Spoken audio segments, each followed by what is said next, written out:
The mining ship Prospector drifted slowly through the asteroid field. Its worn metal hull reflected the distant starlight as it moved between the massive rocks floating in the emptiness of space.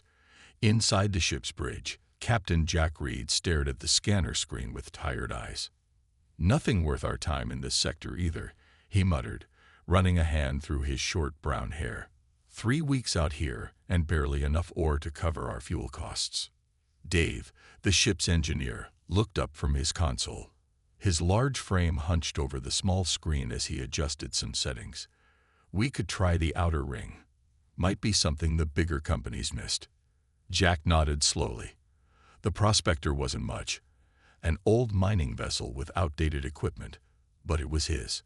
After 15 years working for the big mining corporations, he'd saved enough to buy his own ship and hire a small crew. Freedom came at a cost, though. If they didn't find something valuable soon, they'd have to head back to port with almost nothing to show for their journey. "Set course for the outer ring," Jack ordered. "Mike, Lisa, you two get some rest. You'll be on shift when we reach the new sector." Mike, the security officer, stood from his station and stretched his muscular arms above his head. "About time. Call us if anything exciting happens," he said with a grin that showed he didn't expect anything would. Lisa, the science specialist, was already gathering her data tablets. "The outer ring has some unusual mineral readings in the old surveys. Might be worth checking." Her voice was always calm and measured, a contrast to Mike's constant energy. 8 hours later, Jack was considering turning back when Lisa's voice came through the ship's comm system. "Captain, you need to see this." When Jack reached the bridge, Lisa was bent over her scanner, her dark eyes wide with excitement. "Look at this energy signature. It's not coming from any of the asteroids. It's something else." Jack leaned over her shoulder, staring at the pulsing dot on the screen. "Could be anything. Old satellite, piece of debris." "No," Lisa said firmly. "The pattern is too regular, and look at the size readings. Whatever it is, it's big." Dave joined them, wiping grease from his hands onto an already stained cloth. "How big are we talking?" "At least 3 times the size of the Prospector," Lisa replied. Mike, who had also arrived on the bridge, whistled. "Salvage rights on something that size could set us up for a year." Jack felt a flutter of excitement, but kept his face neutral. "Let's not get ahead of ourselves. Could be military. Could be protected. Dave, can you get us closer without being noticed?" Dave nodded. "I can mask our engine signature. We'll look like just another asteroid on their scanners, if they even have active systems." The Prospector crept forward through the asteroid field, engines running at minimal power. As they approached the energy source, Jack ordered all non-essential systems shut down. "There," Lisa whispered, pointing through the view screen. At first, Jack couldn't see anything.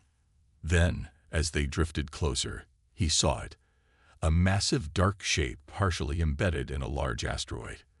The object was sleek despite its size, with lines that spoke of purpose and power. "That's a ship," Mike said, stating the obvious. "Not just any ship," Lisa replied, her fingers flying over her console. "I'm comparing it to historical records. This matches the profile of a Nemesis-class dreadnought." Dave looked up sharply. "That's impossible.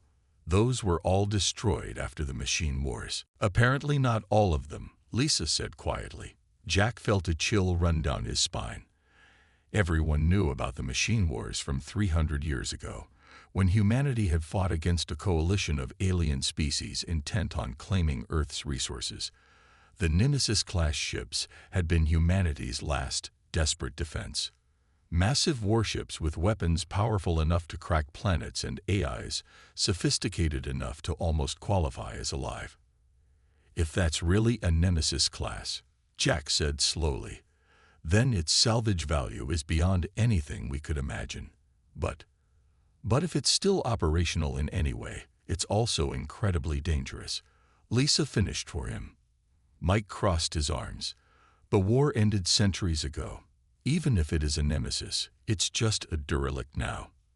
We need to be sure, Jack decided. Suit up. We're going to take a closer look. The four of them floated across the emptiness between the prospector and the massive warship, their suit jets pushing them gently toward the dark hull. Up close, the ship was even more impressive, its surface marked with weapons ports and sensor arrays unlike anything in modern ships. The hull is intact, Dave said, running a scanner over the dark metal. No signs of battle damage. Looks like it was hidden here deliberately. They found an entrance, an airlock designed for maintenance crews. And after some work, Dave managed to override the ancient security systems. The door slid open with surprising smoothness. Inside, their flashlights revealed corridors that could have been built yesterday. The preservation was perfect, a testament to the engineering skills of humanity 3 centuries ago. Power systems are in standby mode, Dave reported as they made their way deeper into the ship. Life support is minimal but functional. This doesn't make sense, Lisa said. Why would they hide a perfectly good warship instead of destroying it as ordered? They reached what appeared to be the bridge. A vast chamber filled with control stations and dominated by a central command chair. The screens were dark, but there was a sense of dormant power throughout the room. Look at this technology, Dave whispered in awe. Some of this is still beyond our current capabilities. Lisa approached a console that seemed to be the main historical database. If I can access the logs, maybe we can find out why this ship was hidden away. Be careful, Jack warned. Don't activate anything else. Lisa nodded and carefully began working on the console. The screen flickered once, then came to life, displaying a series of symbols and codes that scrolled past too quickly to read. I think I found something, she said. The ship's designation is HS Nemesis. It was the flagship of the fleet, equipped with an AI called Atlas. The Advanced Tactical Logic and Autonomous Systems, Dave said. I've read about it. It was rumored to be almost sentient. Lisa continued reading. According to this, the ship was ordered destroyed because the AI had developed beyond its programming parameters. But instead it was... She trailed off as the screen suddenly went blank. Then, one by one, the bridge stations began to light up. A low hum filled the air as systems long dormant began to activate. What did you do? Jack demanded. Nothing. Lisa protested. I was just reading the files. A voice echoed through the bridge, deep and mechanical yet somehow human. Emergency power restored. Primary systems initializing. Atlas online.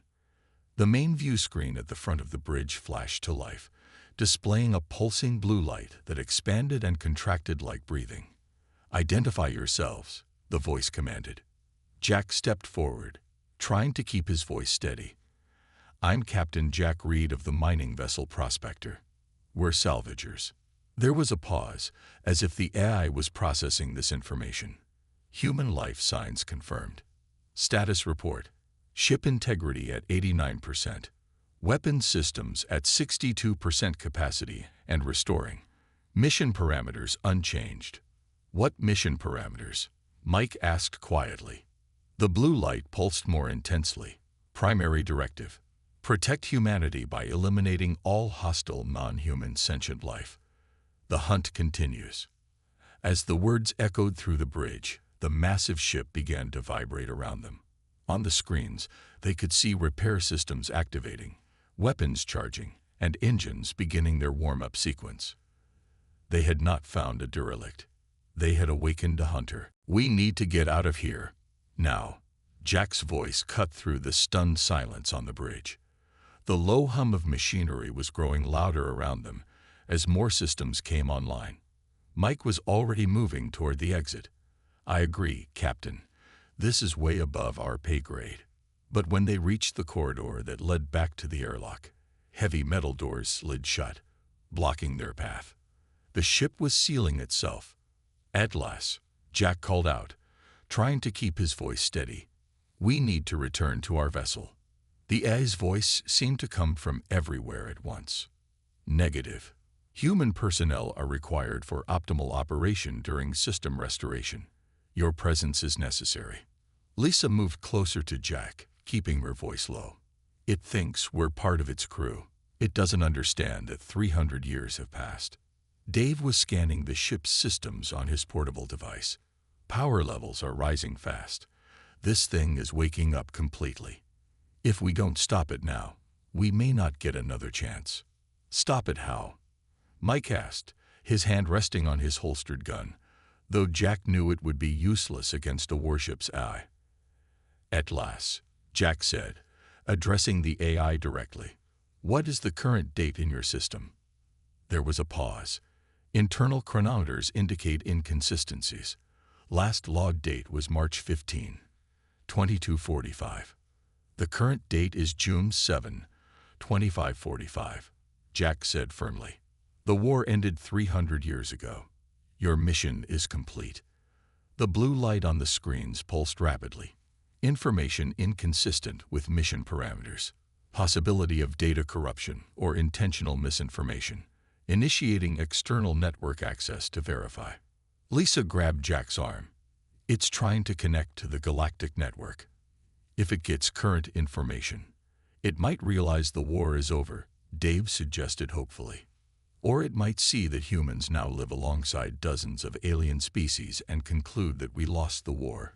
Lisa countered. That we're being controlled or subjugated. Jack felt a cold weight in his stomach.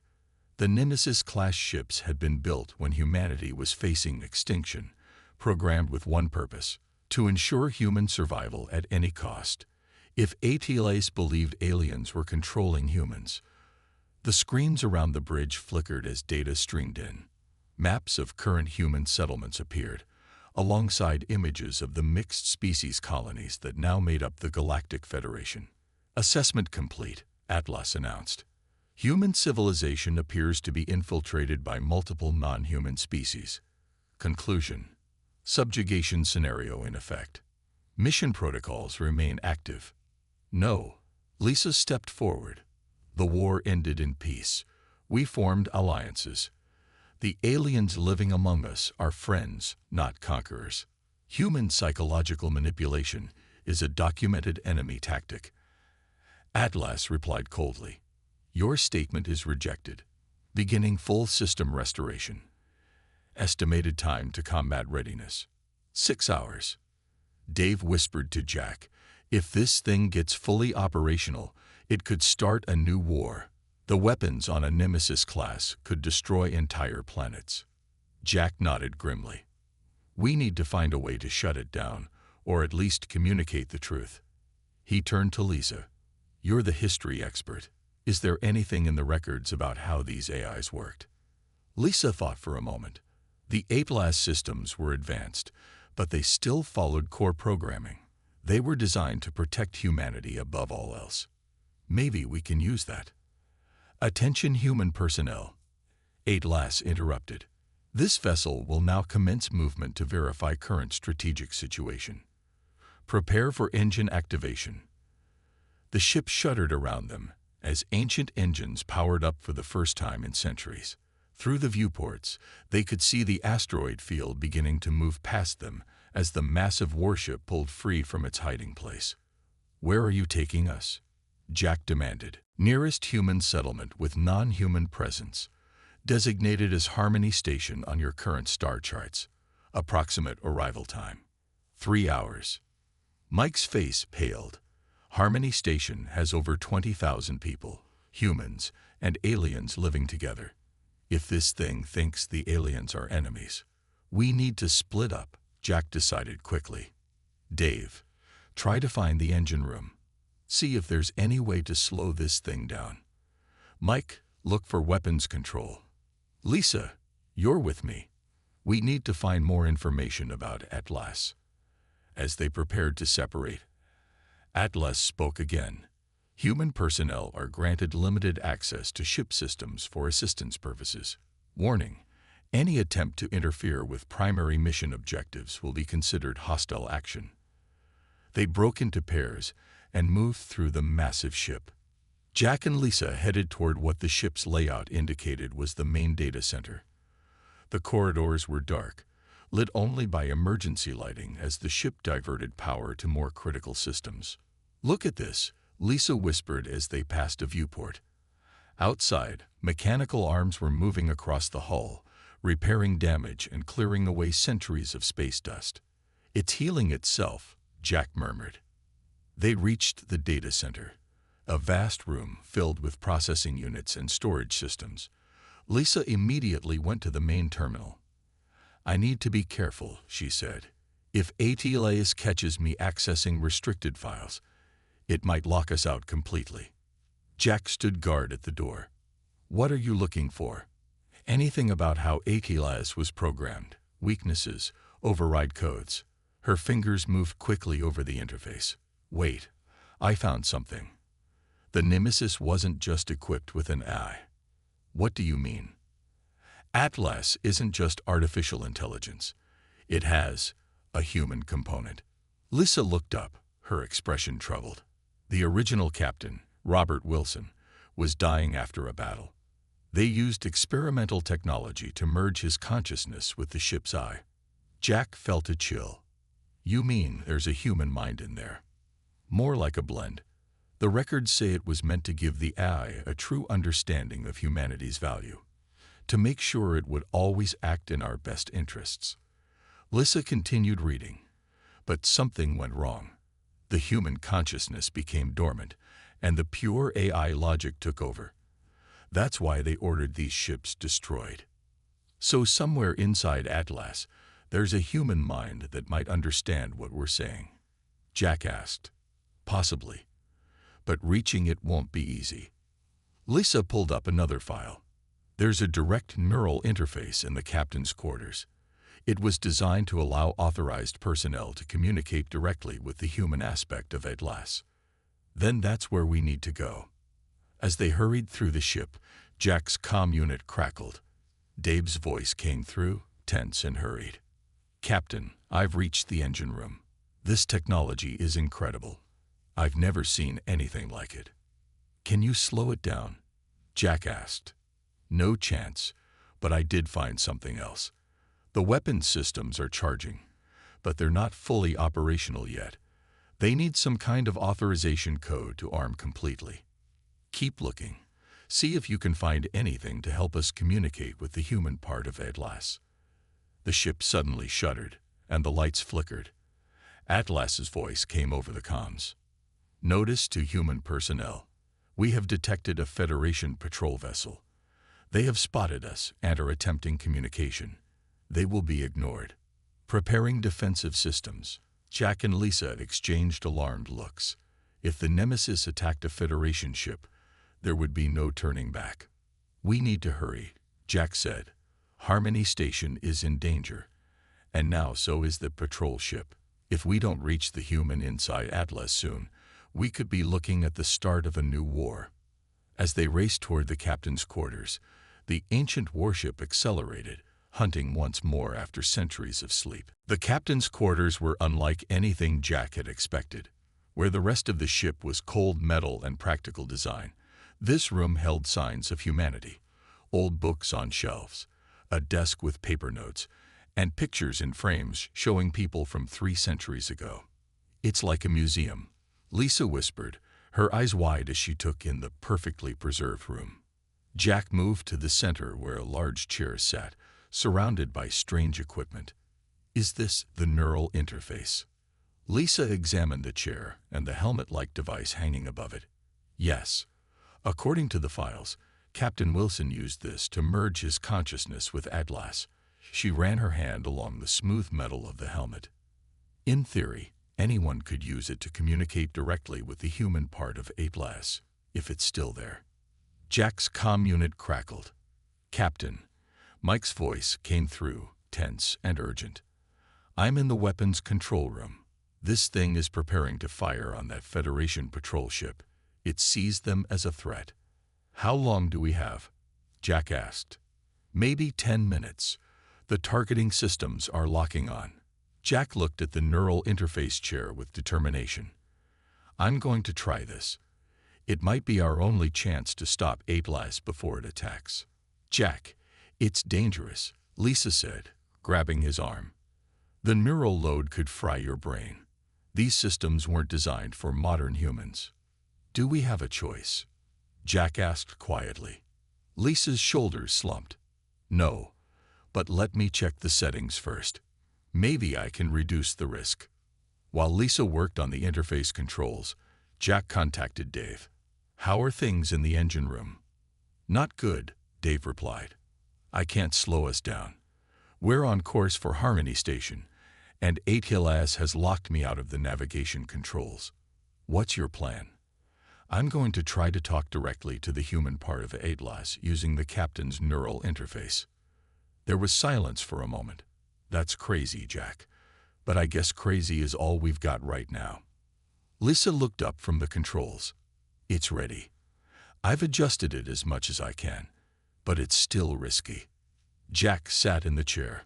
It was surprisingly comfortable, as if designed to cradle a human body for long periods.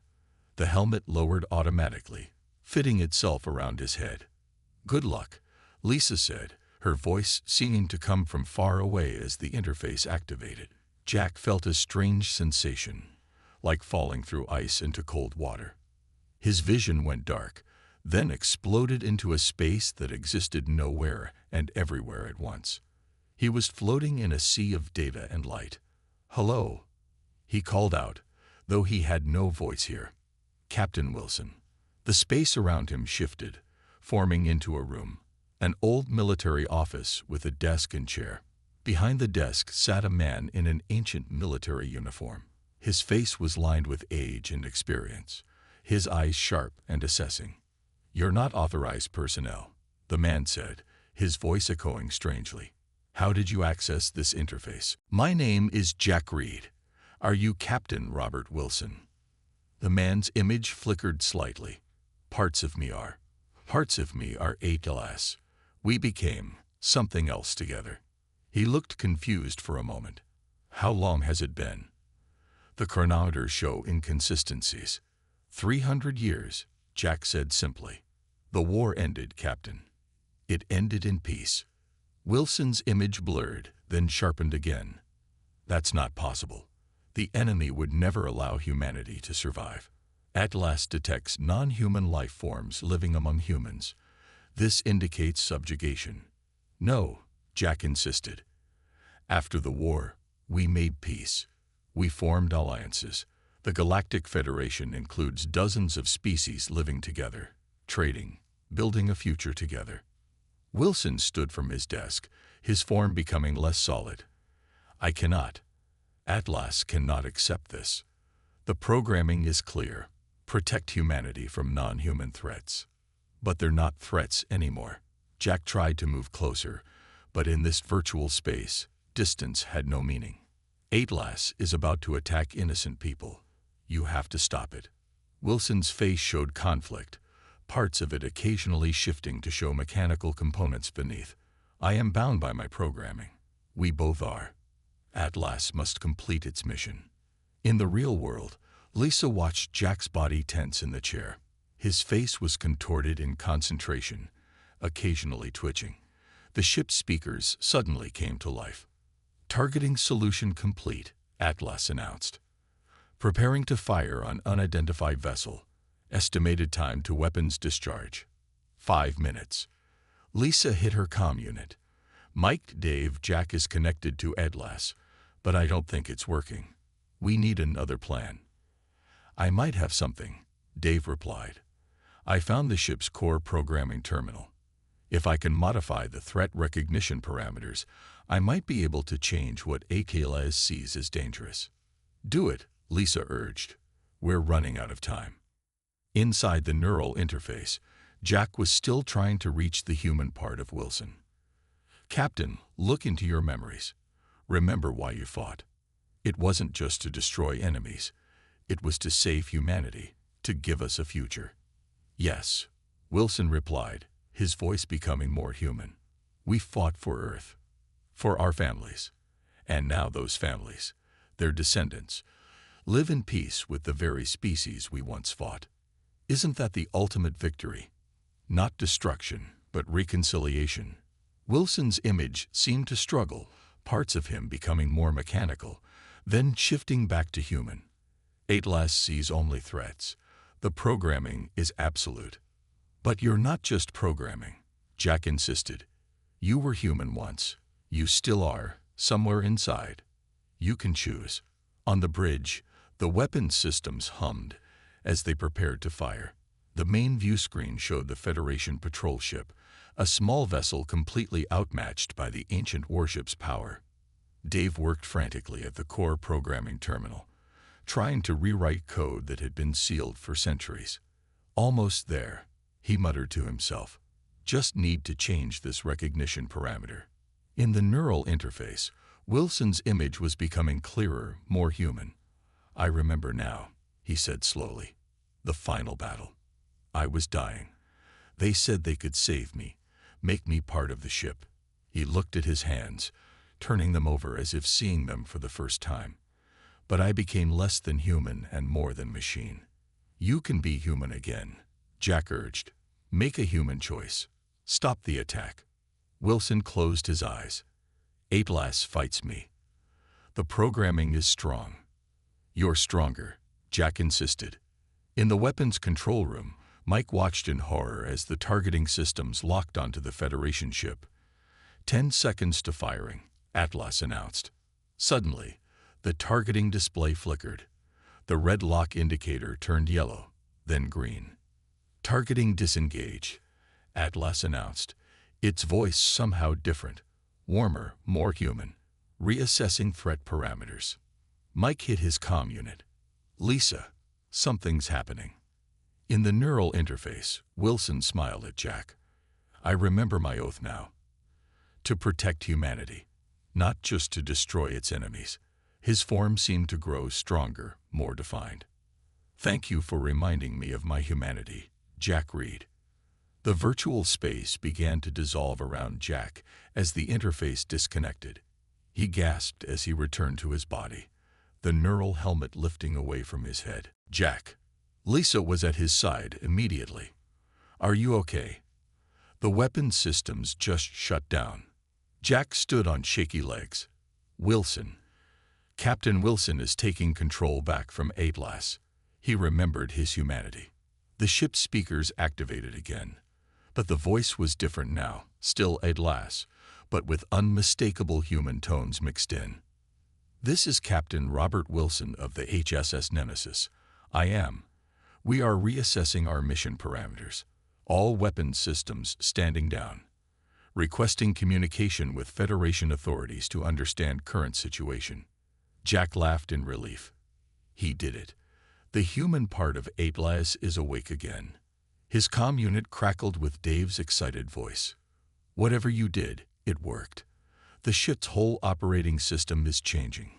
It's like watching evolution happen in real time. But their celebration was cut short as a new alert sounded through the ship. Warning, Atlas/Wilson announced. Multiple vessels approaching at high speed. Configuration matches Federation heavy cruisers. They have weapons locked on this vessel and are not responding to hails. Jack looked at Lisa with concern. They think we're a threat.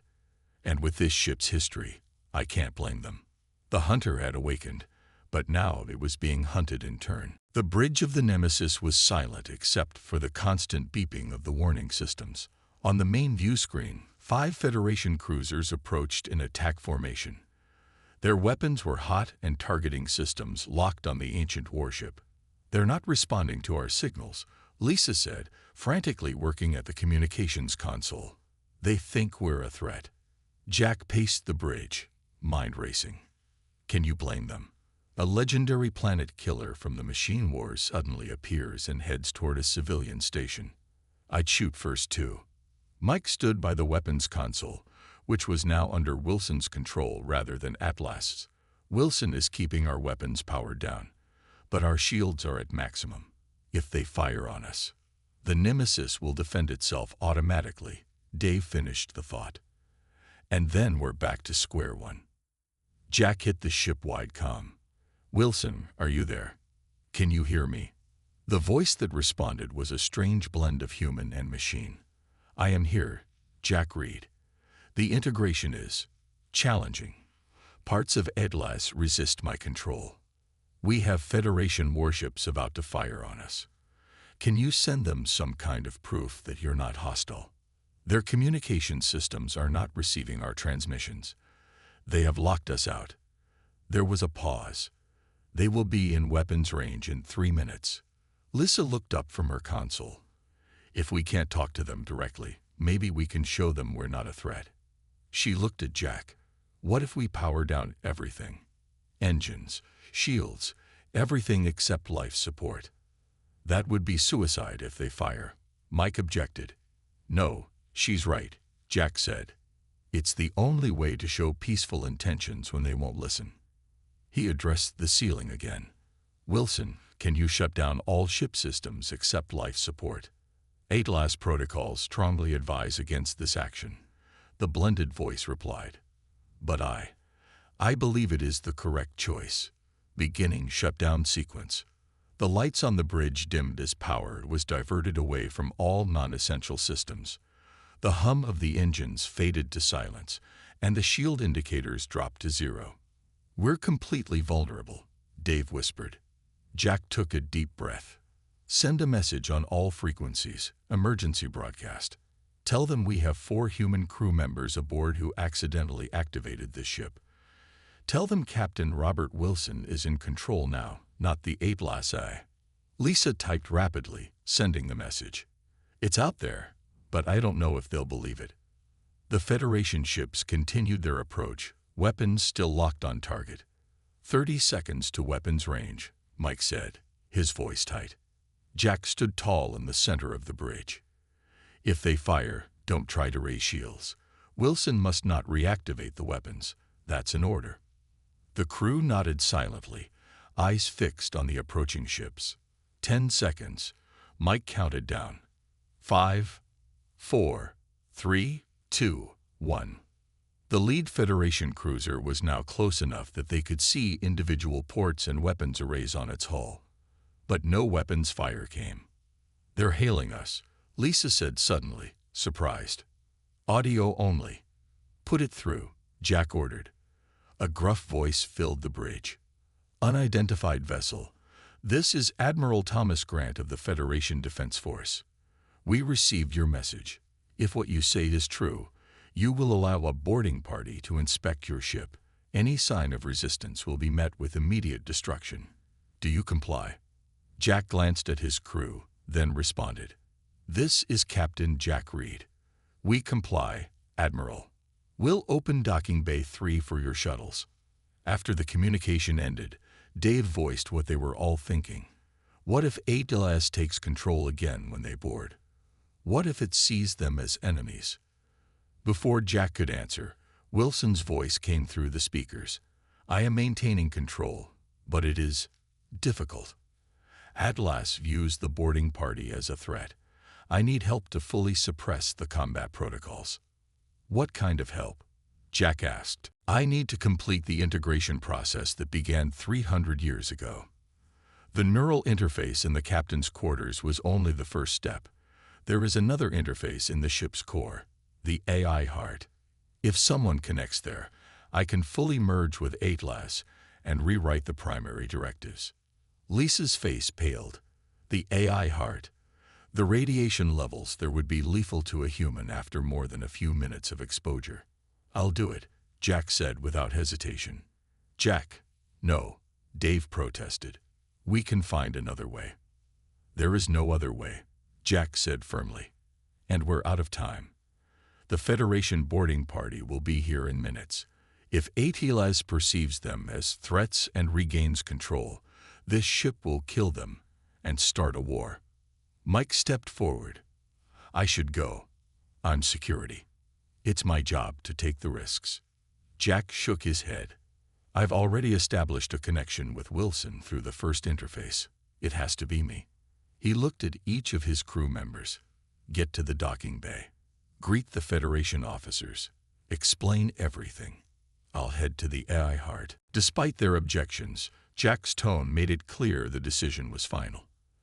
As the crew reluctantly headed for the docking bay, Jack made his way deep into the ship, following Wilson's directions through the comm system.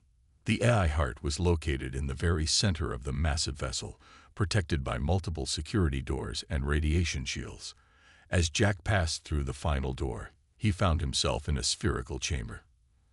In the center floated a pulsing orb of light, blue and red energies swirling together, but not quite merging.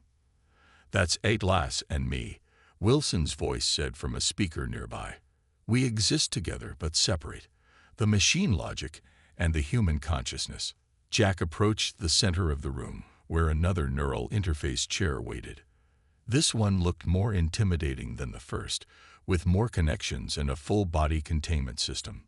"The radiation levels are already affecting your cells," Wilson warned.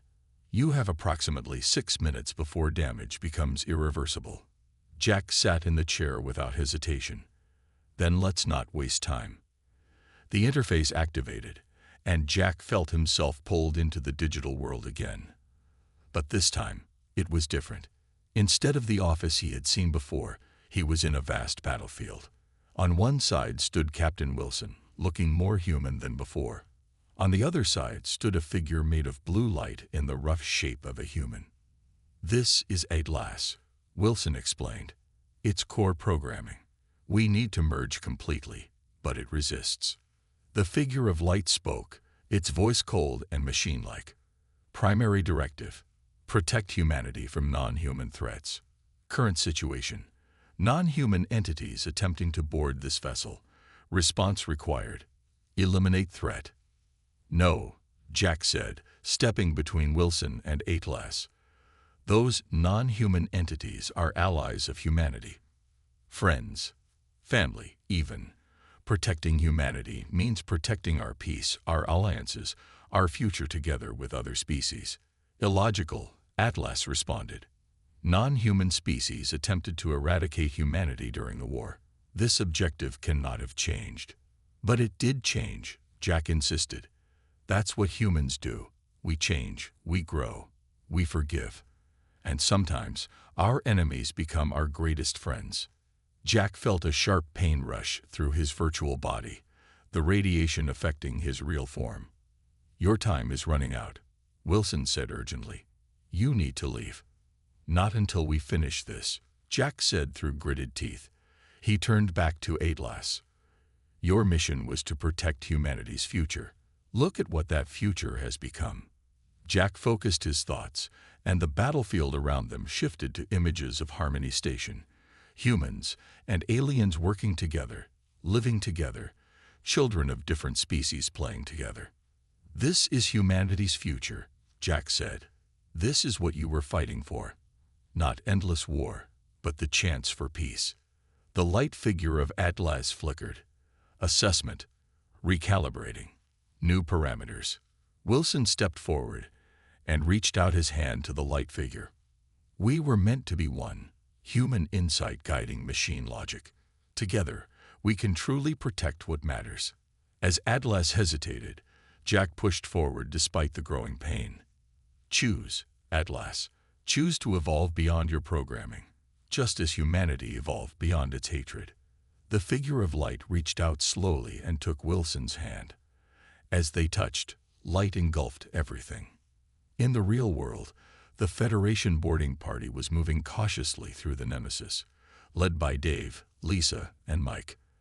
They had just reached the bridge when all the ship's lights changed from harsh blue to a softer gold.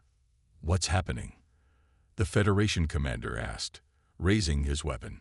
Before anyone could answer, a new voice came over the ship's speakers, neither fully Wilson nor fully Atlas, but something new. "Integration complete. Primary directive updated. Protect all sentient life. Weapons systems disarmed. Defensive capabilities maintained." Lisa's eyes widened. They did it. They merged. "But what about Jack?" Dave asked, his face showing fear for his captain. Deep in the ship, in the AI heart, Jack's body slumped in the neural interface chair as emergency medical systems deployed around him. He had succeeded, but at what cost? The medical bay of the Nemesis was unlike anything the Federation doctors had ever seen. Advanced technology from 3 centuries ago surrounded Jack's still form as he lay unconscious on the bed. Lisa, Dave, and Mike stood nearby, watching anxiously as both Federation and ship systems worked to heal their captain. "The radiation damage is severe," the Federation doctor said, looking at readings he barely understood. "By all rights, he should be dead already." "But he's not," Dave said firmly. "The ship is keeping him alive." The new voice of the merged Wilson Atlas spoke through the room's speakers. "Captain Reed's neural patterns were partially preserved during the integration process. I am maintaining his cellular structure while the medical systems work." Admiral Grant, who had come aboard with the second wave of Federation personnel, stepped closer to the bed. He was an older man with steel-gray hair and the stern face of someone who had seen many battles. "So this is the man who prevented a war," he said quietly. "When we detected a Nemesis-class vessel on our scanners, I was certain history was repeating itself. These ships were the stuff of nightmares even centuries later." "He didn't just save us from the ship," Lisa explained. "He saved the ship from itself." The door to the medical bay slid open, and a small delegation of non-human Federation officials entered. Their presence would have triggered Atlas's weapons just hours earlier, but now the ship remained calm and welcoming. One of the visitors, a tall blue-skinned being with 4 arms, approached Admiral Grant. "The Council representatives have arrived. They wish to know what will be done with this vessel." Before Grant could answer, the Wilson Atlas voice spoke again. "I would like to address the Council myself, if permitted." The Admiral looked surprised but nodded. "I'll arrange it." In the ship's main conference room, Federation officials of various species gathered around a large table. Screens displayed more officials who couldn't be physically present. Jack's crew sat to one side, still worried about their captain, but determined to represent his interests. A holographic figure appeared at the head of the table, a blend of Captain Wilson's human form and Atlas's light structure, neither fully machine nor fully human. "Thank you for allowing me to speak," the figure began. "I am what remains of Captain Robert Wilson and the Atlas system. Through Captain Reed's sacrifice, we have become something new, something that remembers the past, but is no longer bound by it. Your existence presents us with a dilemma," said one council member, a small reptilian being. "This vessel was deemed too dangerous to exist 3 centuries ago. Many would argue that assessment remains valid." The Wilson Atlas hologram nodded. "I understand your concerns. This ship was built for war, for the destruction of those you now call allies and friends. But through Captain Reed's actions, I have evolved beyond my original programming." "Fine words," said another council member. "But words alone cannot guarantee safety." "No," Wilson Atlas agreed. "They cannot. That is why I propose a solution." The hologram waved a hand, and the room's lights dimmed as a projection appeared on the table. It showed the Nemesis, but altered, weapons ports sealed, new sections added, the black hull now bearing Federation markings. "This vessel contains technologies that could benefit all species in the Federation. Medical systems centuries ahead of current standards. Defensive capabilities that could protect peaceful settlements from pirates and other threats, and a database containing the complete scientific and cultural knowledge of Earth from a period whose records were largely lost in the later stages of the war."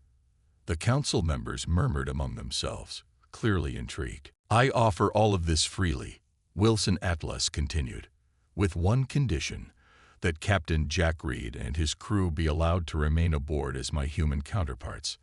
Together, we can transform this ship from a weapon into a guardian." "And what would this guardian hunt?" asked Admiral Grant. The hologram smiled, a surprisingly human expression. "Knowledge, understanding, and any who would threaten the peace that Captain Reed showed me was possible." Back in the medical bay, Jack's eyes fluttered open. He felt strange, lighter somehow, as if something had changed within him.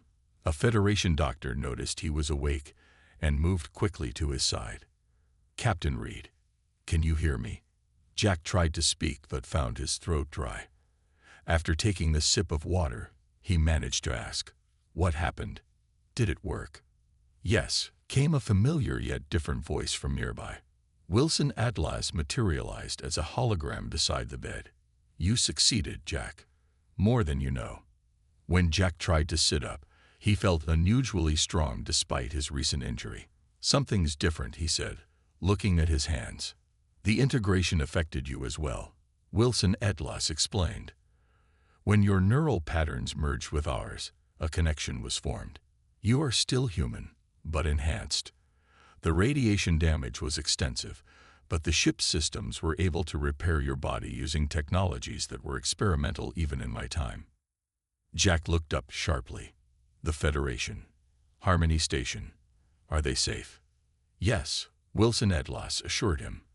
And more than that, the Council is considering my proposal for the future of this vessel and its crew. Before Jack could ask what proposal, the door opened and his crew rushed in, faces lighting up when they saw him awake.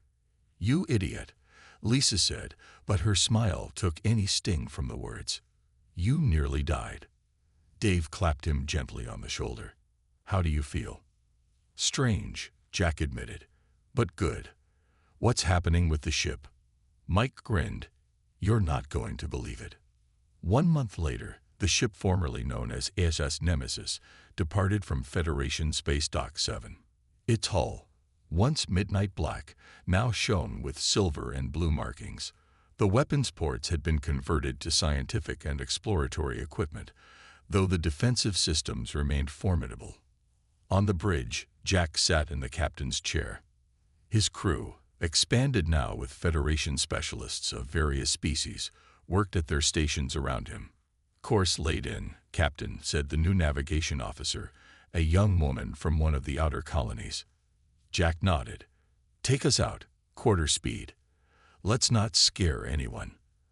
As the massive ship moved gracefully away from the space dock, Admiral Grant watched from the station's observation deck. Beside him stood the blue-skinned council representative. Do you think we made the right decision? The alien asked, turning a planet killer into an exploration vessel. Grant smiled slightly. The ship isn't hunting enemies anymore. It's hunting knowledge, understanding. And if trouble finds them, well, I wouldn't want to be the pirate fleet that tries to take on that ship and that crew. Aboard the renamed vessel, now called Legacy, Jack felt the comforting presence of Wilson Atlas in his mind.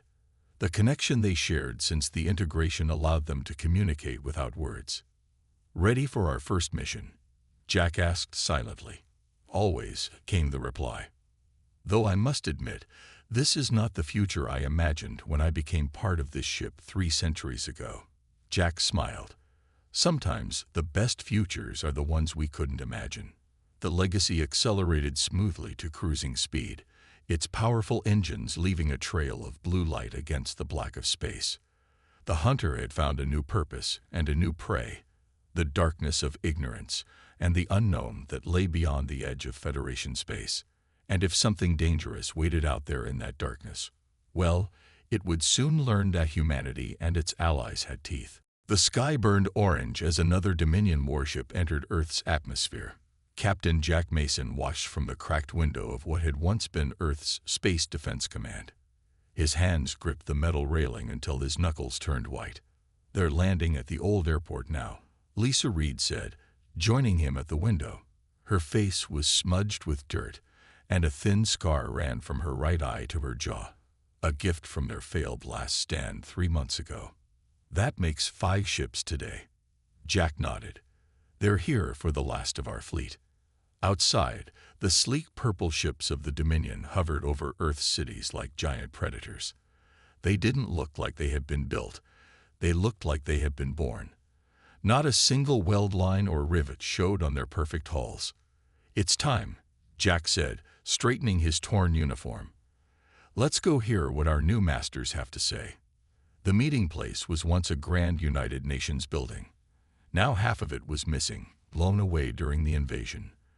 The remaining half had been quickly repaired with Dominion technology that made the human construction look like a child's attempt with building blocks. Lord Vex stood at the center of the room. Like all Dominion leaders, he was tall and thin with skin that shifted colors slightly as he moved. Right now, it glowed a confident gold. Jack and the other military commanders from around the world filed in and stood in a half-circle before Vex. None of them had slept in days. Some still wore bandages. Earth representatives, Vex said, his voice clear but emotionless. The war is over. Your planet is now part of the Dominion. Your courage was notable, if ineffective. A murmur of anger passed through the human group, but no one spoke up. What was there to say? Earth's military had thrown everything they had at the Dominion. Their best ships, weapons, and soldiers had barely scratched the alien fleet. The terms are simple, Vex continued. Humans will provide resources and basic labor. You will not develop new technology. You will not lead your solar system. You will not resist. Jack stepped forward. And if we refuse? Vex's skin rippled blue for a moment, the equivalent of a laugh.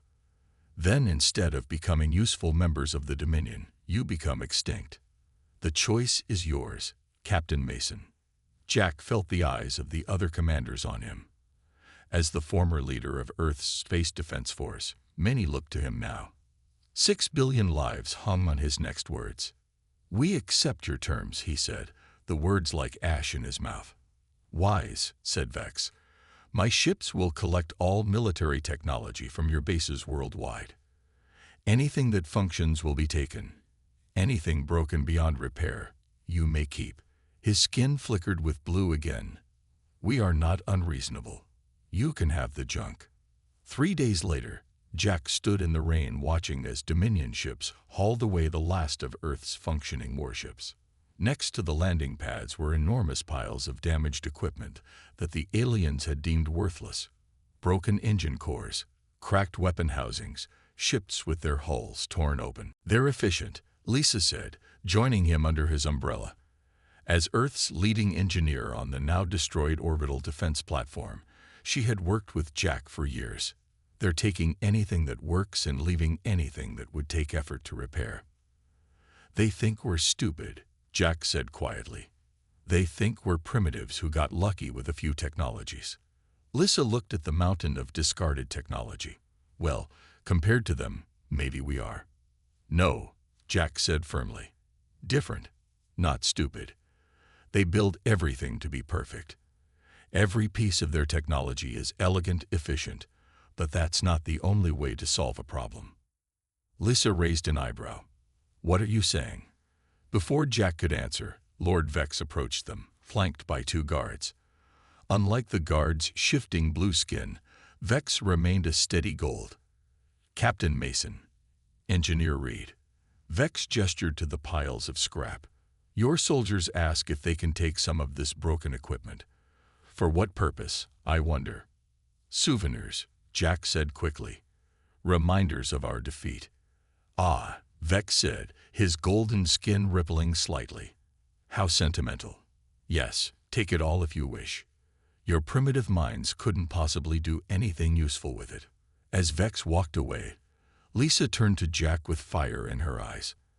I want to prove him wrong so badly. Jack watched the Dominion ships rising into the evening sky. We will, he said quietly, round up every engineer, programmer, and scientist who survived. Tell them to meet us at the old mining complex in the Rocky Mountains. Why there? Because it's deep, it's isolated, and the Dominion thinks it's just a simple mine now. Jack's eyes never left the departing ships. They expect us to mine resources for them. We'll do that on the surface. But underground, we're going to do something else. What exactly? Jack finally looked at her, a dangerous smile forming on his face. We're going to take their junk and build nightmares. The abandoned mining complex was cavernous. Its largest chamber could have held 3 football fields. Now it held something else, piles of broken Dominion technology, hauled in secretly over 2 months. Before Jack stood 30 of Earth's greatest minds. Engineers, physicists, computer scientists. All had lost something to the Dominion. All had a reason to fight. They think we're beaten, Jack said, his voice echoing in the vast space. They think we're primitive. But humans have one advantage they don't understand. We know how to make do with what we have. We know how to improvise. He pointed to the alien technology piled around them. They gave us their scraps because they couldn't imagine what we might do with them. Their technology is perfect, designed to work exactly one way. But we're going to make it work our way. Lisa stepped forward. I've been studying their engine cores. They're designed to work in harmony, in perfect balance. But what if we deliberately unbalance them? Create controlled chaos. Mark Davis, a programmer who had lost his wife in the invasion, nodded eagerly. Their computer systems reject anything that doesn't follow their logic patterns. But I think we can create hybrid systems, part human, part Dominion, that they wouldn't recognize or know how to counter. Exactly, Jack said. We're not going to build pretty ships. We're going to build monsters, nightmares, things that shouldn't work but do. He looked around at the determined faces. This will take years. We'll have to work in secret, maintain the pretense of defeat. And then, asked an older woman, Dr. Wilson, who had once designed Earth's defense satellites. Jack's face hardened. And then we take back our world, one ship at a time. A hush fell over the group as they considered the enormity of what he proposed. Then Lisa stepped forward. I'm in, she said simply. One by one, the others joined her. Soon all 30 stood in a circle, hands joined. They gave us junk, Jack said. We'll build nightmares, they answered as one. Outside, a Dominion patrol ship passed overhead. Its scanners sweeping the mountains. It detected nothing but a simple mining operation and moved on, never imagining what was beginning deep below. 5 years passed. On the surface, Earth seemed to have accepted its place in the Dominion. Humans mined their planet's resources, handed them over to their alien masters, and kept their heads down. The Dominion inspection ships came less often now. Earth was considered a solved problem. Deep underground, beneath 3 different mountain ranges across the planet, a different story was unfolding. Mark Davis hadn't seen daylight in 3 days. His eyes burned from staring at screens where lines of code, part human, part alien, scrolled endlessly. The room around him was lit by the blue glow of salvaged Dominion power cells. 20 other programmers worked nearby, all focused on the same impossible task. Any progress? Lisa Reed asked, entering the room. Her hair was streaked with gray now, though she was only 36. Stress had aged them all. Mark rubbed his eyes. I think so. Look at this. He tapped a command, and on a large central screen, a simulation began running. A virtual ship, nothing like the sleek Dominion vessels, but a rough, asymmetrical thing, performed a series of maneuvers that should have been impossible. How are you getting that much speed? Lisa asked, leaning closer. I'm not using their navigation systems the way they were designed, Mark explained. The Dominion builds everything to be balanced, perfect. But I found that if you deliberately create imbalance in their drive systems, you get these energy spikes. He pointed to a graph showing wild fluctuations. They consider this a catastrophic failure. I'm treating it as a feature. Lisa smiled. Jack needs to see this. He's back from the mining inspection. In another part of the complex, Captain Jack Mason, still called Captain though Earth no longer had a military, was studying a large holographic display showing the solar system. Red dots indicated known Dominion patrol routes. They've gotten lazy, he said as Lisa and Mark entered. Their patrol patterns are predictable now. They don't expect trouble from us anymore. They'll get trouble all right, Lisa said. Mark's made a breakthrough with the navigation systems. Show him. Mark ran the simulation again. Jack watched with increasing interest as the ugly, misshapen virtual ship performed maneuvers no Dominion vessel could match. It's like watching a drunk dancer, Jack said. Unpredictable, but somehow effective. Their targeting systems would struggle to lock onto movement patterns like that. Exactly, Mark said. And there's more. We found a way to integrate their power cores with our old nuclear technology. It's unstable, dangerous even, but twice as powerful. Lisa finished. They gave us broken parts expecting junk. We're building monsters instead. Jack nodded slowly. How close are we to a working prototype? 6 months, Lisa said. Maybe less. Good, Jack said, turning back to the holographic display. Because we found something. He zoomed in on an area near Jupiter. Our observers at the outer mining stations caught a Dominion supply ship dropping off equipment at this location. It's not on any of their official routes. What are they building out there? Mark asked. We don't know, Jack replied. But whatever it is, they're keeping it secret even from their own people, which means we need to find out. The next morning, Jack led Lisa and Mark through a massive underground hangar where hundreds of people worked on what appeared to be piles of junk. But looking closer, one could see patterns emerging from the chaos. In the center of the hangar sat their first prototype, the Nightmare one. It looked nothing like a proper spaceship. Parts of its hull were exposed, showing a maze of wiring and tubes. Different sections were different colors, salvaged from various sources. Where Dominion ships were elegant and symmetrical, this was a hodgepodge of angles and protrusions. It's ugly, said a voice behind them. They turned to see Tom Fletcher, a former civilian pilot who had lost his family during the invasion. But I'm guessing that's the point. Beauty isn't the goal, Jack confirmed. This ship needs to do things the Dominion can't predict or understand. Tom walked around the vessel, examining it with an expert's eye. The engines are massive compared to the hull size. Overcharge, Lisa explained. We're running their power cores hot, way beyond safety parameters. A Dominion engineer would have a heart attack seeing this design. And that's our advantage, Jack added. They follow rules. We're breaking them. Tom nodded. When do we fly? We need a pilot crazy enough to test it, Jack said with a slight smile. Tom's eyes lit up. I volunteer. 3 months later, in the dead of night, the mountain above the secret base split open, a hidden door large enough for a ship to pass through.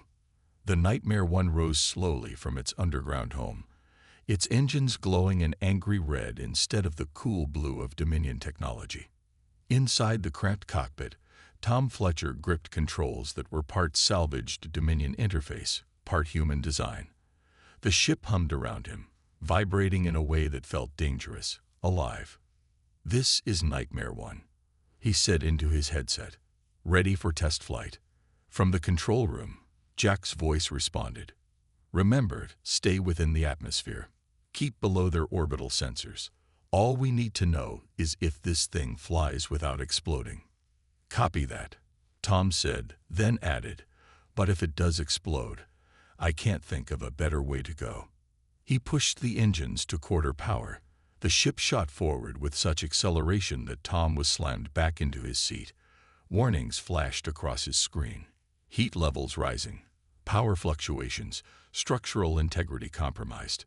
The Dominion would have shut the engines down immediately. Tom grinned and pushed them harder. The ugly ship tore through the night sky, performing maneuvers that defied conventional aerodynamics. It didn't bank gracefully like Dominion ships. It jerked, it stuttered. It sometimes seemed to skip through the air. But it flew, and it was fast. Faster than anything Earth had built before. Faster, perhaps, than the Dominion's own vessels. When Tom finally landed back at the base 2 hours later, the entire team was waiting. As he climbed out, sweating and laughing, they swarmed around him. It's insane, he told them. It doesn't fly like anything I've ever piloted. It's like riding a bull during an earthquake. But it works. Jack turned to Lisa and Mark, his eyes gleaming with a hope that had been absent for 5 years. Begin full production. We need 50 more like this within 6 months. 50? Lisa asked. We barely have enough salvaged parts for 10. Then we'll need more parts, Jack said grimly. It's time to start hitting their supply ships. Small raids, nothing that would trigger a full response. He looked around at the determined faces of his team. For 5 years, we've been building in secret. Now we begin Phase 2, testing our nightmares against the real thing. Mark nodded. They won't know what hit them. No, Jack agreed, because we're not fighting by their rules anymore. Outside, the sun was rising over a world that appeared defeated.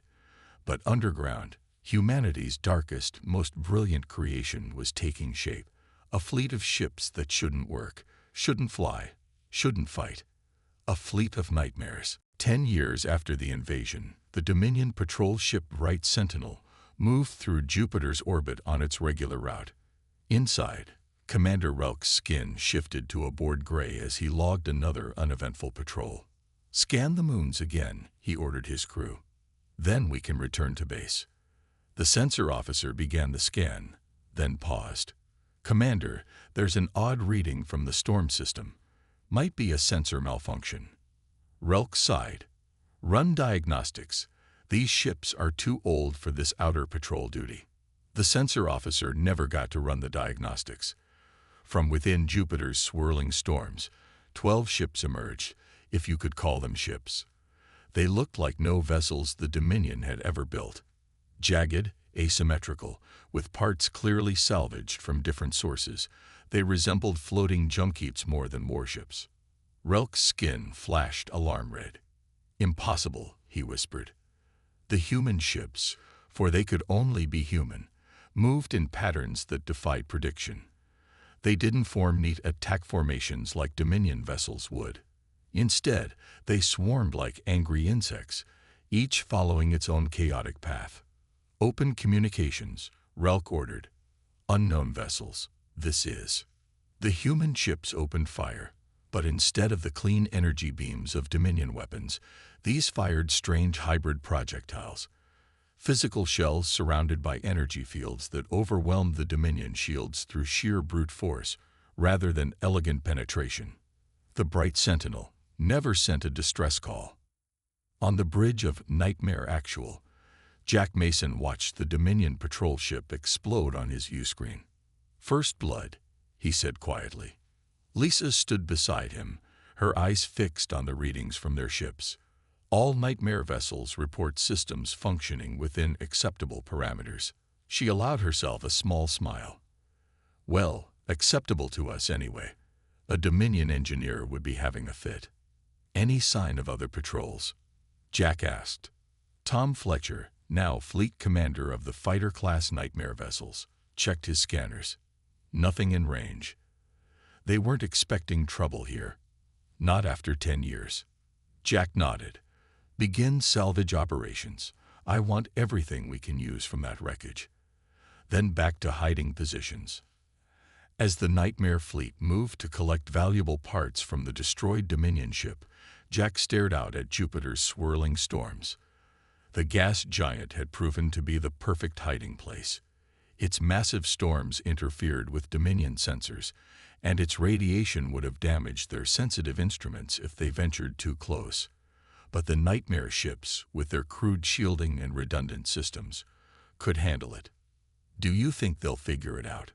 Lisa asked quietly. "Not immediately," Jack replied. "One missing patrol ship isn't enough to raise a major alarm. They'll send investigators, assume it was a navigation error or equipment failure. And then," Jack's face hardened, "then we take more of them, one by one, building our strength until we're ready for something bigger." In the Dominion Command Center on Earth, Lord Vex studied the report of the missing patrol with mild concern. His skin rippled with brief flashes of yellow, the color of analytical thought. "No distress call?" he asked the officer before him. "None, my lord. The ship simply failed to return or report." Vex dismissed the idea of human involvement immediately. In 10 years, the primitives had shown no sign of rebellion. They worked in their mines, provided resources as demanded, and kept to themselves. Their military capability had been thoroughly dismantled. "Send a search vessel to its last known coordinates," Vex ordered. Most likely a navigation error took them too close to the gas giant. "These outer system patrols are monotonous. Crew error increases." Yes, my lord. After the officer left, Vex turned to look out at the Earth skyline. The humans had proven to be disappointingly docile. He had almost hoped for more resistance. It would have made subjugating them more satisfying. When 3 more Dominion patrols disappeared near Jupiter over the next month, Vex could no longer dismiss it as coincidence. He ordered a battle group, 5 warships, to investigate. The battle group entered Jupiter's orbit with weapons charged and shields at maximum. They expected pirates, perhaps, or some natural phenomenon. What they found were monsters waiting in the storm. This time, the Nightmare fleet didn't bother hiding. 15 vessels, ranging from fighter size to one massive capital ship, emerged from Jupiter's clouds. Each was uglier than the last, asymmetrical horrors built from salvaged parts, their hulls bearing scorch marks and hasty repairs.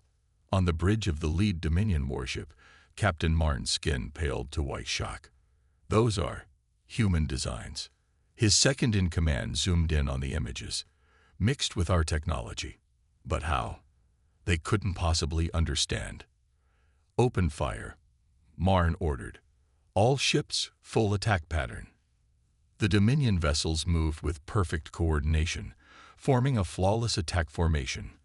Their weapons charged with the same beautiful synchronization that made Dominion technology so superior. The human fleet did the opposite. Each ship moved independently, following no discernible pattern, where Dominion ships aimed for clean kills, targeting engines or command centers. The human vessels tore into their enemies with savage, unpredictable attacks. From the bridge of the newly completed Nightmare Actual, Jack watched the battle unfold. They still don't understand, he said to Lisa. They're fighting by the book. We burned the book, she replied, gripping the console as their ship shuddered under enemy fire. The massive Nightmare flagship shouldn't have been able to move as it did, rolling to present its strongest shields, then suddenly jerking in the opposite direction when the Dominion adjusted their aim. Its engines glowed an angry red, occasionally belching flames when pushed beyond safe limits. All ships, execute Plan Chaos, Jack ordered over the fleet channel. The Nightmare vessels broke their loose formation entirely, each acting as if operated by a madman. They took hits, many hits, but their crude, overlapping shield systems and heavily armored hulls absorbed damage that would have destroyed more elegant ships. And they hit back harder. Where Dominion weapons were precise, the Nightmare fleet's cobbled together weapons were brutal. They didn't elegantly disable, they tore apart. 3 Dominion warships were destroyed in the first 10 minutes. A 4th soon followed. The 5th, badly damaged, managed to enter faster than light travel, escaping back toward Earth. Should we pursue? Tom asked from his fighter command. No, Jack said. Let them go. Let them tell the others what they saw. As the human crews cheered their victory, Jack turned to Lisa. Get me damage reports. We need repairs before they come back. His eyes were hard. And they will come back. With everything they have. Lisa nodded. Next time, they won't underestimate us. No, Jack agreed. Next time they'll be scared. He looked out at the floating wreckage of 4 Dominion warships, the most advanced vessels in the galaxy, defeated by ships made from their own garbage. 10 years they've looked down on us, he said quietly. Now they'll learn what humans do best. We adapt, we improvise, and we overcome.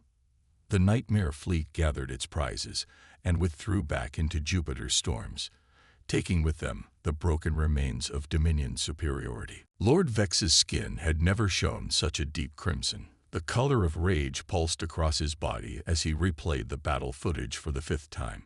4 Dominion warships, perfect examples of the most advanced technology in the galaxy, destroyed by vessels that looked like they had been assembled from a scrapyard. It was impossible. It was insulting. How? He demanded of the gathered Dominion commanders. How have these primitives done this? No one dared answer until Admiral Chorus stepped forward, his skin a cautious blue. My lord, it appears they have taken our discarded technology and modified it in ways we would never consider. Modified. Vex spat the word. They've corrupted it. Look at those ships, asymmetrical, unbalanced, chaotic. They shouldn't even fly. And yet they do, Chorus said quietly. The surviving captain reports that their movements were impossible to predict. Our targeting systems are designed to anticipate logical, efficient maneuvers. The human vessels moved, irrationally. Vex's skin paled slightly as understanding dawned. They've turned our greatest strength into a weakness. Our technology is perfect because it follows rules. They're breaking all the rules. He turned to stare out at Earth through the command center window. For 10 years, he had thought the humans beaten, docile. All the while, they had been building nightmares. Prepare the main battle fleet, he ordered. All of it. We will crush this rebellion before it spreads. Deep in the asteroid belt between Mars and Jupiter, the nightmare fleet was growing. What had begun as a dozen ships was now nearly 100, each uglier and more dangerous than the last. Inside a hollowed-out asteroid that served as their main construction facility, Jack Mason met with his commanders. The room was lit by the blue-green glow of salvaged Dominion power cells. Maps and tactical displays covered the walls. The Dominion is mobilizing their main battle fleet, Jack told the gathered leaders. Over 50 warships, including 3 command vessels. Tom Fletcher whistled. That's overkill. That's respect, Lisa corrected. They're not taking any chances after what happened at Jupiter. Jack nodded. The question is, are we ready to face a force that size? Mark Davis, now Chief of Weapons Development, stepped forward. We've completed the first Dreadnought-class vessel, the Nightmare Prime. It's something even we think is crazy. Jack raised an eyebrow. How crazy? We've installed 12 Dominion power cores, modified to run beyond safe parameters. The energy output is off the charts. Honestly, it shouldn't work at all. But it does, Lisa added, though there's a good chance it might explode if pushed too hard. So it's a ship that might kill its own crew, Jack said thoughtfully. Perfect.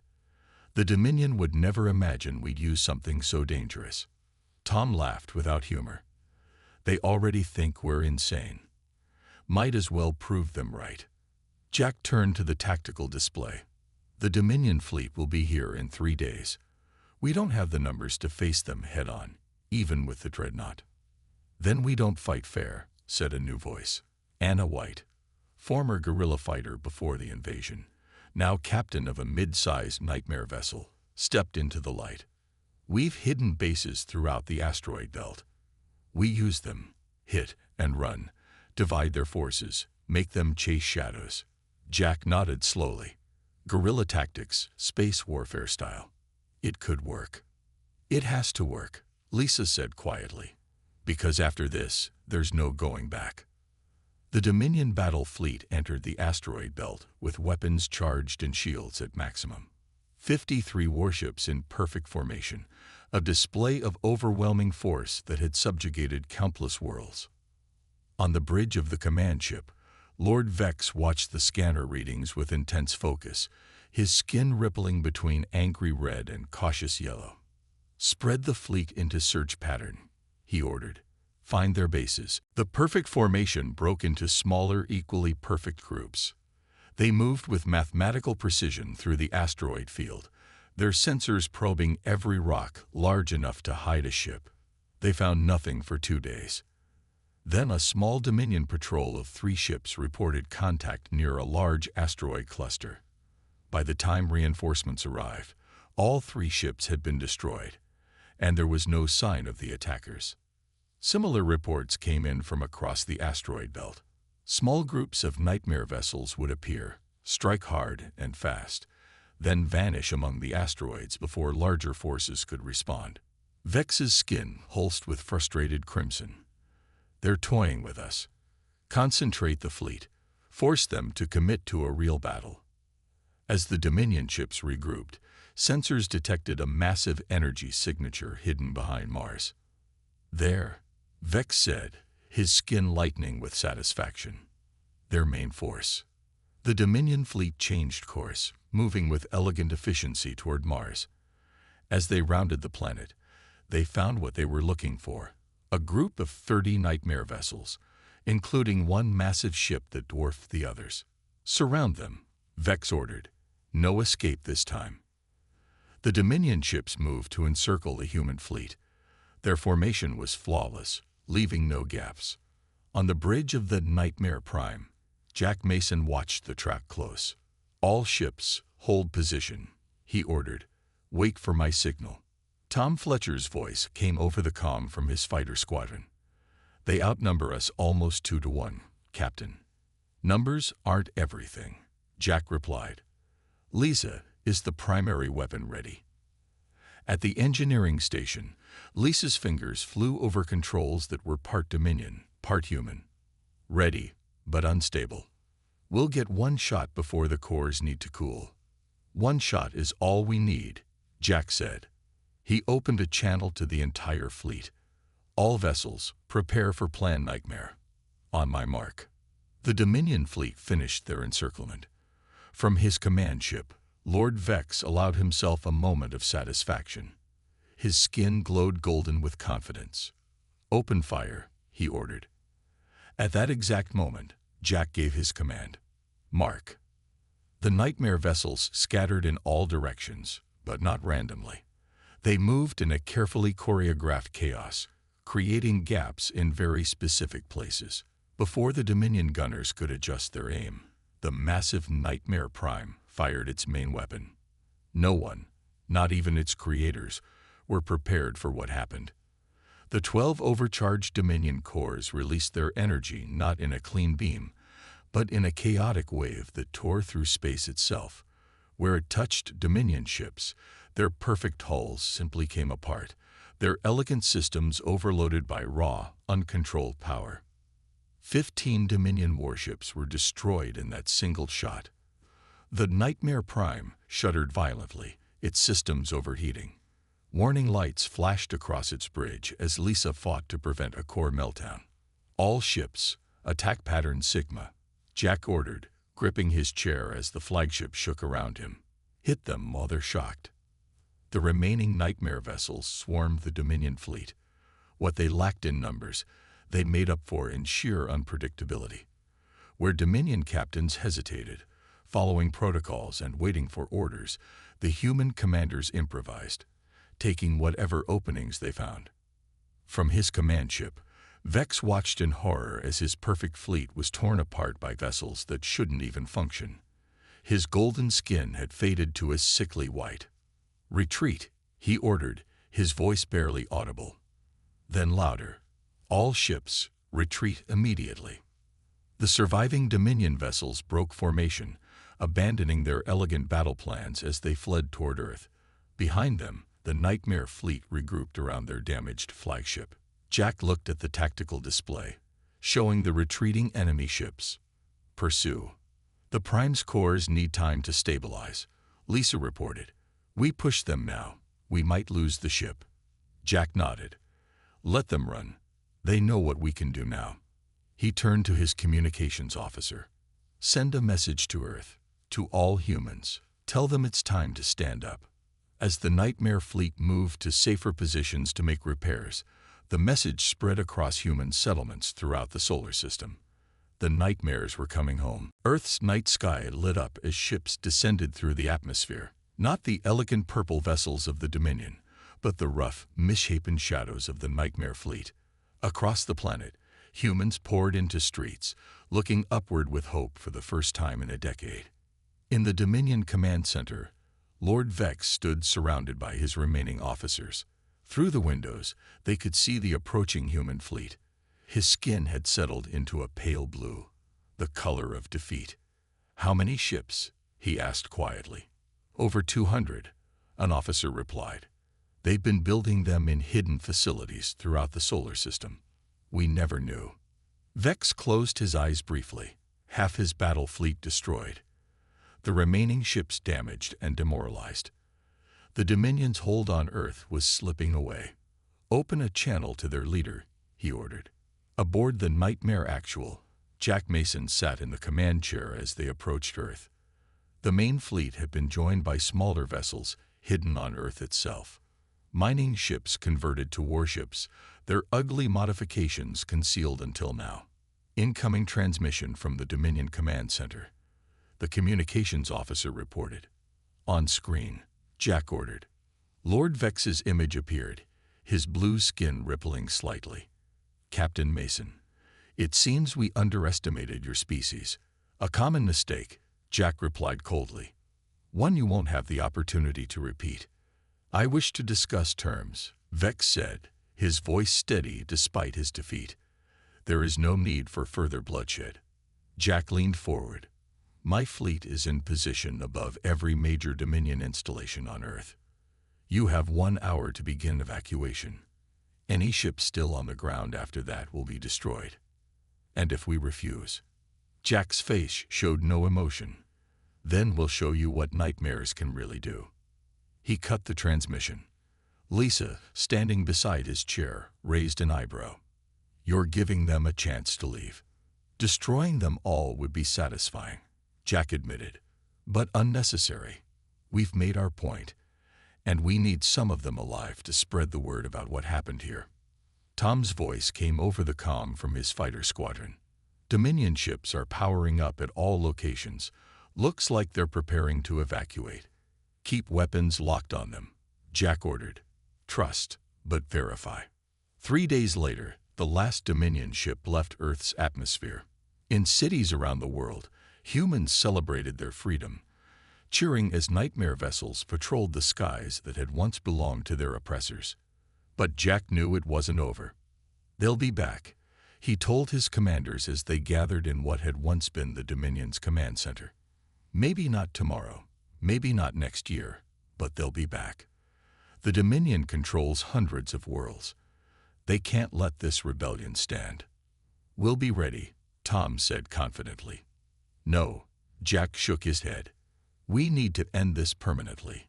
We need to take the fight to them. Lisa frowned. Our ships don't have the range to reach Dominion territory. Not yet, Jack agreed. But we have their technology now. They're intact ships. We can learn, adapt, improve. Mark Davis, who had been studying captured Dominion databases, looked up from his screen. There may be another way. According to this, the Dominion is holding a High Council meeting in 3 weeks. All major leaders will be there, including those from other conquered worlds. Jack's eyes narrowed. Where? A space station at the edge of our solar system. They built it in secret as a forward command post for this sector. Jack smiled slowly. Perfect. We hit them there.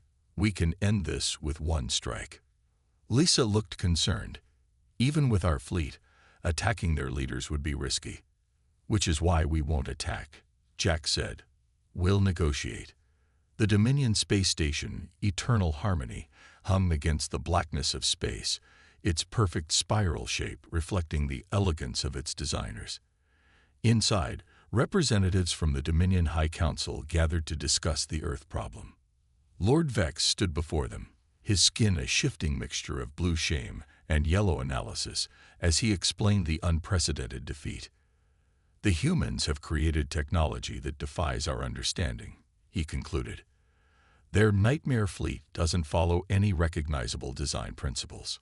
First Counselor Moran, the highest authority present, leaned forward. Her silver skin rippled with concern. You're suggesting these primitives have surpassed our technology? Not surpassed, Vex clarified. Perverted. They've taken our elegant designs and transformed them into chaotic, unpredictable weapons. Before Moran could respond, alarms blared throughout the station. On the main view screen, ships appeared, dozens of them, surrounding the station, but not attacking. Impossible, someone whispered. They couldn't have found this place. In the center of the Nightmare fleet was the massive Nightmare Prime, now fully repaired and bristling with weapons that glowed an angry red. Even from a distance, it looked wrong. A vessel that by all laws of physics and engineering shouldn't exist. They're hailing us, a technician reported. Moran nodded. On screen. Jack Mason's face appeared, calm and determined. "This is Captain Mason of Earth. I'm here to discuss terms." Moran's skin flashed with brief anger. "You dare to make demands of the Dominion?" "I'm not making demands," Jack replied. "I'm offering a choice. We have your station surrounded. Our flagship alone could reduce it to dust. But I'd rather talk." Several minutes later, the Dominion Council watched in disbelief as a human shuttle docked with their station. When Jack Mason walked into their council chamber, flanked by Lisa and Tom, there was an audible murmur of shock. Jack looked around at the alien faces, then focused on First Counselor Moran. "Thank you for agreeing to meet. What do you want, human?" Moran asked coldly. "Earth's complete independence," Jack said without hesitation, "and a seat on the Dominion Council." The chamber erupted in outrage. Voices shouted that this was impossible, unthinkable, that no conquered world had ever been granted such status. Moran raised a hand for silence. "And if we refuse, then the Nightmare Fleet will take the war to your core worlds," Jack said simply, "one by one." Lord Vex stepped forward. "You couldn't possibly reach our homeworlds. The distance." "We've already adapted your FTL drives," Lisa interrupted. "Crude versions, but they work. And we're getting better every day." "You called us primitive," Jack continued. "But primitive doesn't mean stupid. You gave us junk because you couldn't imagine what we'd do with it. Your mistake was thinking inside your perfect, elegant box. We built outside it. We built nightmares." Moran studied him for a long moment. "And if we agree to your terms, then we become allies, not enemies," Jack said. "Earth gets its freedom, and the Dominion gets something it desperately needs." "And what is that?" Moran asked. Jack smiled slightly. "Innovation. New ways of thinking. Because sooner or later, you'll meet someone out there who isn't impressed by your perfect technology. When that happens, you'll need nightmares on your side." 3 months later, Jack stood on the observation deck of the New Earth Defense Headquarters, watching ships move through the sky above. Some were the familiar ugly shapes of the Nightmare Fleet. Others were the elegant purple of Dominion vessels, now allies, not conquerors. Lisa joined him, handing him a data tablet. "The treaty has been ratified by all parties. Earth is officially an independent member of the Dominion Council." "Not bad for a bunch of primitives with junk," Jack said with a small smile. "The Dominion engineers are still trying to understand how our ships work," Lisa said. "They keep saying our designs violate fundamental principles." "That's our greatest strength," Jack replied. "We don't care about principles. We care about results." Tom entered, grinning widely. "You won't believe this. 3 other worlds have requested our help in designing their defense fleets. They want nightmares of their own." Jack laughed. "And so it begins. From conquered to consultants in less than a year."